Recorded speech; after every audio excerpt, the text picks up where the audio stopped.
Well, there was a scare yesterday at the Laurel Intermediate and Middle School. That was after a teacher saw what looked like a gun and called police. Our Sussex County Bureau Chief Evan Koslof joins us now live outside the school. Evan, obviously this left parents and children shaken up.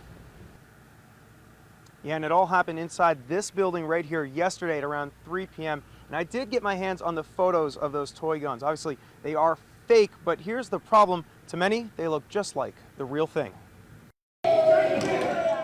The cones are out and the feet are shuffling. It's gym class at the Laurel Intermediate School. But yesterday, inside this building, the action stopped and the doors were locked. The school was locked down and these two toy guns were to blame. These are the toy guns that they collected. What do you think? Looks pretty realistic to me. That's neighbor and mother Lil Rubino, who says the lockdown is a scary reminder that school shootings can happen anywhere, anytime. It's happened so many other places that, and I'm sure those people at one time or another said, oh, it can't happen in our little town. It can happen anywhere.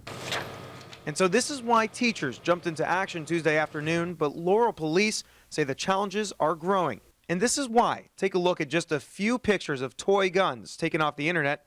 One thing you might notice, many look like the real thing. Does look real.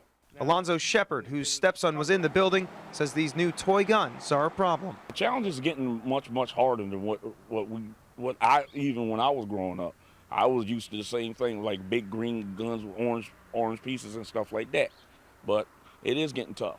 And in a world where those green guns are slowly being replaced by more realistic ones, Laurel Superintendent John Ewald says the district has changed its strategy. Ewald says that the slightest suspicion, however small, teachers are urged to call police. If there's a legitimate threat to that safety, we want to take all precautions. And I'd rather have our schools locked down and secure as opposed to have a mistake or something go unobserved or undealt with. The lockdown over, kids return to school as teachers are keeping their eyes open.